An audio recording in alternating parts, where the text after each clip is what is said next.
Hi అండి, welcome to our channel. ఈ channel చూస్తూ డిఎస్సికి ప్రిపేర్ అవుతూ ఉంటారు కదా, వాళ్ళకి కొంచెం డిలే అయింది. దానికి సారీ, ఎందుకంటే కాలేజ్ వర్క్స్ ఉన్నాయి కాబట్టి కొంచెం డిలే అయింది వీడియోస్ అనేటి. ఇప్పుడు మీకు కంప్లీట్గా వీడియోస్ అనేటివి వస్తాయి. మీకు డిఎస్సి నోటిఫికేషన్ వచ్చే ముందులోపే మీకు స్కూల్ అసిస్టెంట్ బయాలజీ వాళ్ళకి బాటనీకి సంబంధించి ఎలాంటి ఇబ్బంది ఉండదు. అన్ని వీడియోస్ అనేటివి కంప్లీట్ అయిపోతాయి. ఆల్రెడీ మనం ఫస్ట్ ఇయర్ ఇంటర్మీడియట్ టెక్స్ట్ బుక్లో టాపిక్స్ అన్నీ కవర్ చేసేసాం. ఇప్పుడు second year text book start చేసాం. ఇందులో కూడా మనకి ప్లాంట్ ఫిజియాలజీలో వృక్ష శరీర ధర్మశాస్త్రం, దీంట్లో మనం ఫస్ట్ చాప్టర్ కంప్లీట్ అయింది. మొక్కలలో రవాణా. ఖనిజ పోషణలో మనము నత్రజని వలయం గురించి డిస్కస్ చేస్తున్నాం. ఇంతవరకు అందరూ ఒకవేళ వీడియోస్ చూడకపోతే ప్రీవియస్ వీడియోస్ ఉంటాయి, చెక్ చేయండి ప్లేలిస్ట్లో అయినా. ఇప్పుడు మనం నత్రజని వలయం గురించి 2 పార్ట్స్గా డివైడ్ చేయాలనుకున్నాం. ఎందుకంటే నత్రజని, నైట్రోజన్ ఇది జనరల్గా స్కూల్ అసిస్టెంట్ బయాలజీ రాసే వాళ్ళకు మాత్రమే కాదు, జనరల్గా ఏ కాంపిటేటివ్ ఎగ్జామ్స్లో అయినా కానీ మనకి 3 ఫ్యాక్టర్స్ అనేవి మెయిన్ కీ రోల్ ప్లే చేస్తాయి.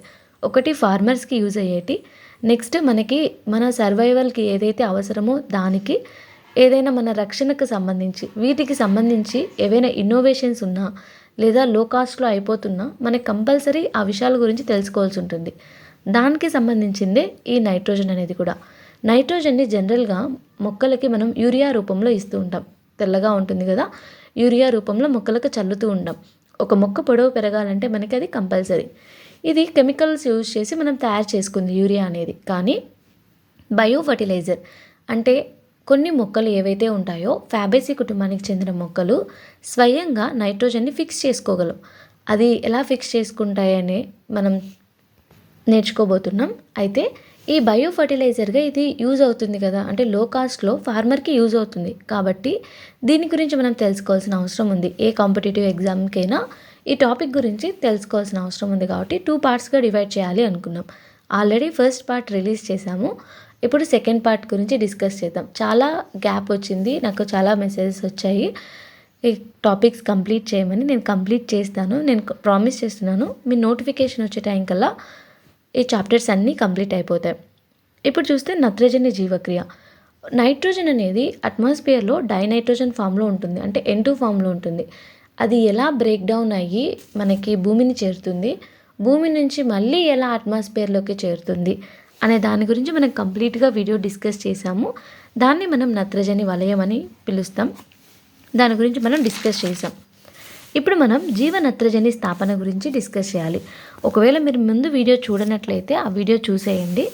ఎలా అనేది మీకు ఒక ఐడియా అనేది ఉంటుంది. పార్ట్ 1 చూసిన తర్వాత పార్ట్ 2 చూడండి. నెక్స్ట్, జీవ నత్రజని స్థాపన. నత్రజని స్థాపన జరపగల జీవులు అంటే జనరల్గా నైట్రోజన్ అనేది N2 ఫామ్లో ఉంటుందని మనం అనుకున్నాం కదా.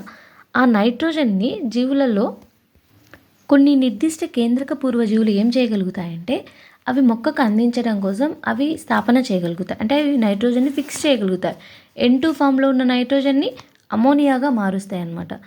అలా అవి ఏంటంటే కొన్ని నిర్దిష్ట కేంద్రక పూర్వజీవులు, అంటే ప్రోకారియోట్స్ అనేటి మనకి ఈ నైట్రోజన్ ఫిక్సేషన్ చేస్తాయి అన్నమాట. ఇక్కడ మనకి నైట్రోజన్ అనేది అమోనియాగా మారుతాయి. దాన్నే మనం జీవ నత్రజని స్థాపన అని పిలుస్తాం. ఈ నత్రజని అనేది క్షయకరణ చెందించే ఎంజైమ్ ఏంటంటే, అంటే ఈ నైట్రోజన్ని మార్చే ఎంజైమ్ ఏంటంటే నైట్రోజినేజ్. నైట్రోజినేజ్ అనే ఎంజైమ్ ఏం చేస్తుందంటే నైట్రోజన్ని బ్రేక్ డౌన్ చేస్తుంది. అంటే ఇక్కడ నైట్రోజన్ ఉంది కదా, ఈ నైట్రోజినేజ్ అనే ఎంజైమ్ అనేది NH3గా మారుస్తుంది అనమాట. అసలు ఏవి మనకి నైట్రోజన్ ఫిక్సేషన్ చేస్తాయి అంటే స్వేచ్ఛా జీవన జీవులు. ఎగ్జాంపుల్ ఏంటంటే అనబినా, నాస్టాక్, అలాగే రోడోస్పైరిలం. ఇలాంటి వాయురహిత జీవులలో రోడోస్పైరిలం, సైనోబాక్టీరియంలు, అనబినా, నాస్టాక్. వీటిలో హెటిరోసిస్ట్ అనే నిర్మాణాలు ఉంటాయి. ఇవి నైట్రోజన్ని ఫిక్సేషన్ చేస్తాయి అన్నమాట. వాటికి ఎగ్జాంపుల్ చూడండి. స్వేచ్ఛా జీవన నత్రజని స్థాపన చేసే జీవులకి ఎగ్జాంపుల్ వాయు సహిత సూక్ష్మజీవులు, అంటే ఆక్సిజన్ ఉన్నప్పుడు అజిటోబాక్టర్, బైజరింకియా. ఈ 2 ఏం చేస్తాయంటే ఆక్సిజన్ ఉన్నప్పుడు నైట్రోజన్ని ఫిక్సేషన్ని చేయగలుగుతాయి. ఆక్సిజన్ లేనప్పుడు కూడా నైట్రోజన్ ఫిక్సేషన్ చేసేటి ఉన్నాయి, అది రోడోస్పైరిలం. అలాగే సైనోబాక్టీరియంలు, అనబినా, నాస్టాక్. వీటిలో మనకి హెటిరోసిస్ట్ అనే నిర్మాణాలు ఉంటాయి. ఇవి నత్రజని స్థాపన చేస్తాయి. నత్రజని స్థాపన అంటే ఏంటి? అట్మాస్ఫియర్లో ఉన్న డైనైట్రోజన్ని అమోనియాగా మార్చడాన్ని నత్రజని స్థాపన అంటాం. ఆక్సిజన్ ఉన్నప్పుడు, ఆక్సిజన్ లేనప్పుడు సైనోబాక్టీరియంలో నైట్రోజన్ ఫిక్సేషన్ని చేస్తాయన్నమాట. సహజీవన నత్రజని స్థాపన అంటే ఇవి ఆక్సిజన్ ఉన్నప్పుడు లేనప్పుడు ఇవి జనరల్గా వీటిలలో జరుగుతూ ఉంటాయి. కానీ సహజీవనం అంటే సింబయాసిస్ అంటే ఏంటంటే ఒక మొక్క ఉంటుంది. ఫ్యాబేసి కుటుంబానికి చెందిన ఏ మొక్క అయినా కూడా వాటి వేర్లలో వేరు బుడిపెలు అనే నిర్మాణాలు ఏర్పడుతుంటాయి. ఆ వేరు బుడిపెలలో మనకి రైజోబియం అనే బ్యాక్టీరియం షెల్టర్ తీసుకొని ఉంటుంది. అంటే అది ఆశ్రయాన్ని పొందుతుందంటే ఒక బుడిపెలాగా నిర్మాణాన్ని చేస్తుంది. ఇది ఒక ఫ్యాబేసి మొక్క అనుకోండి, అంటే లెగ్యూమ్ అన్న ఫ్యాబేసి అన్న అదే. వాటి రూట్స్ ఏవైతే ఉంటాయో అంటే వాటి వేర్లలో మనకి వేరు బుడిపెలు అనేవి ఏర్పడతాయి. ఈ బుడిపె ఎలా ఏర్పడుతుంది అనే దాని గురించి మనం డిస్కస్ చేద్దాం. అసలు ఈ బుడిపెలో ఏం జరుగుతుందో ఇప్పుడు చూద్దాం. ఈ వేరు బుడిపెలనే మనం ఏమంటామంటే రూట్ నాడ్యూల్స్ అంటాం. మనకి వేరు రూపాంతరాల్లో నేర్చుకునే ఉంటాం. ఈ వేరు బుడిపెలలో మనకి రైజోబియం అనే బ్యాక్టీరియం షెల్టర్ తీసుకొని ఉంటుందన్నమాట. రైజోబియం అనే బ్యాక్టీరియం ఆశ్రయం పొందుతూ ఉంటుంది. ఈ రైజోబియం అనే బ్యాక్టీరియం అట్మాస్ఫియర్లో ఉన్న నైట్రోజన్ని ఈ భూమిలో చేరినప్పుడు ఏమవుతుందంటే నైట్రోజన్ని అమోనియాగా మారుస్తుంది. అమోనియాగా మార్చి మొక్కకు అందిస్తుంది అనమాట. దీన్ని మనం నత్రజని స్థాపన అంటాం. లెగ్యూమ్ మొక్కల వేర్లతో సంబంధం కలిగి ఉండే బ్యాక్టీరియాలు ఏంటంటే దండాకార రైజోబియం. దండాకార అంటే దాని ఆకారం, రైజోబియం ఆకారం ఇలా ఉంటుంది అని. దండాకార రైజోబియం జాతులు ఎక్కడ ఉంటాయి? మనకి లెగ్యూమ్ మొక్కల వేర్లలో ఉంటాయి. ఈ లెగ్యూమ్ మొక్కల వేర్ల పైన బుడిపెలుగా సహవాస సంబంధం కలిగి ఉండేటి ఏంటంటే ఈ రైజోబియం. సహవాసం అంటే ఏంటి? రెండు సింబయాసిస్ జరుపుకుంటుండే. ఈ రైజోబియం అనే బ్యాక్టీరియంకి ఆ మొక్క ఏం చేస్తుంది? షెల్టర్ ఇస్తుంది, ఆశ్రయాన్ని కలిగిస్తుంది. అంటే తనకు ఒక ఇల్లు లాంటి నిర్మాణాన్ని ఇస్తుంది. ఈ రైజోబియం బ్యాక్టీరియం ఏం చేస్తుంది? ఆ మొక్క పొడవు పెరగడానికి కావాల్సిన నైట్రోజన్ని అందిస్తుంది. కాబట్టి ఒకదానికొకటి సహాయం చేసుకుంటున్నాయి కాబట్టి దాన్ని మనం సహవాస సంబంధం అంటాం. వేటి మధ్య సహవాస సంబంధం ఉంటుంది? లెగ్యూమ్ మొక్కల వేర్లకి దండాకార రైజోబియం మధ్య సహవాస సంబంధం అనేది ఉంటుంది. అయితే వేర్లపై నత్రజని స్థాపన బుడిపెల్ని ఏర్పరచుకోగల లెగ్యూమేతర మొక్క. లెగ్యూమ్ మొక్కలు అంటే అన్ని ఫ్యాబేసి కుటుంబం మొక్కల్లో మనకి ఏముంటుంది? రైజోబియం అనే బ్యాక్టీరియా ఉంటుంది. అయితే అల్నస్ అనే మొక్కలో ఆ మొక్కల వేర్లలో కూడా మనకి ఏముంటాయి? వేరు బుడిపెలు ఉంటాయి. అయితే ఈ అల్నస్ అనే మొక్కల యొక్క ఆడ ఉండే ఆ వేరు బుడిపెలలో ఉండే జీవి పేరు ఏంటంటే ఫ్రావియా అనమాట. ఇది వేరు బుడిపెలను ఏర్పరుస్తుంది.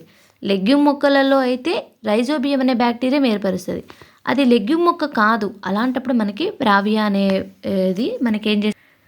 నైట్రోజన్ ఫిక్సేషన్ అనే దాన్ని చేస్తుందన్నమాట. అల్నస్ మొక్కల వేర్లపై నత్రజన స్థాపన చేయగల సూక్ష్మజీవి ఏంటి? ఫ్రావియా. మనకు జనరల్గా రైజోబియం అని తెలుసు, దాని ఆప్షన్ని టిక్ చేస్తాం. కానీ ఫ్రావియా అనేది కూడా లెగ్యూమేతర మొక్కలలో నైట్రోజన్ ఫిక్సేషన్ని జరుపుకుంటుంది. మృత్తికలో ఉండే అంటే ఈ మట్టిలో ఉండి స్వేచ్ఛాజీవులు అయినప్పటికీ సహజీవులుగా వాతావరణ నత్రజని స్థాపన జరుపుకోగల జీవులు ఏంటంటే రైజోబియం, ఫ్రాంకియా. అంటే జనరల్గా రైజోబియం అనేది మనకి లెగ్యూమ్ మొక్కలలో నెక్స్ట్ది లెగ్యూమేతర మొక్క అంటే ఫ్యాబేసి కుటుంబానికి చెందకపోయినప్పటికీ కూడా నైట్రోజన్ ఫిక్సేషన్ని జరుపుకోగలుగుతుంది ఆ మొక్క. వేర్లపై గోళాకారంగా బాహ్య పెరుగుదలను చూపించే నిర్మాణాలని మనం ఏమని పిలుస్తాం? బుడిపె అంటాం. వేర్లపై గోళాకారంగా ఉండే నిర్మాణాలను మనం ఏమని పిలుస్తాం? బుడిపె అంటాం. ఈ బుడిపె మధ్య భాగం మనకి పింక్ రంగులో ఉంటుంది. ఈ వేరు బుడిపెలలో మధ్య భాగం మనకి పింక్ రంగులో ఉంటుంది. మనకి శనక్కాయలు మీరు చూస్తే పీనట్స్ చూస్తే మనకి ఆ కలర్ రావడానికి కారణం కూడా ఇదే అనమాట.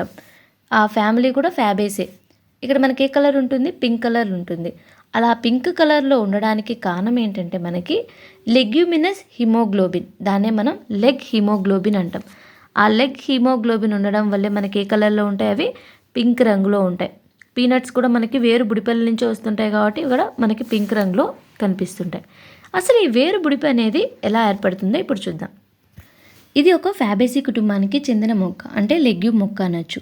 దాన్ని మనం ఏమని పిలుస్తాం? ఆతిథేయి మొక్క. ఈ మొక్కలో మనకి వేర్లు ఏవైతే ఉంటాయో అవి అమైనో ఆమ్లాలని, చక్కెరలను రిలీజ్ చేస్తాయి అన్నమాట. ఆ వేర్లు అనేది వీటి కోసం మనకి ఏమవుతాయి? రైజోబియం అనే బ్యాక్టీరియా అట్రాక్ట్ అవుతుంది. ఏవైతే అమైనో యాసిడ్స్, ఆ షుగర్స్ రిలీజ్ అవుతాయో ఆ రూట్స్ నుంచి, ఆ వాటి ఫుడ్ మెటీరియల్ కాబట్టి అవి అట్రాక్ట్ అవుతాయి. అట్రాక్ట్ అవ్వడం వల్ల అవి ఏం చేస్తాయి? అక్కడికి చేరుతాయి అన్నమాట. వేరు దగ్గరికి అట్రాక్ట్ అయ్యి దాని దగ్గరికి చేరుతాయి, ఆ రూట్ దగ్గరికి చేరిన తర్వాత మనకి ఆ వేరు యొక్క బాహ్య చర్మం ఏదైతే ఉంటుందో ఆ బాహ్య చర్మం పైన మనకి మూలకేశం కూడా ఉంటాయి కదా.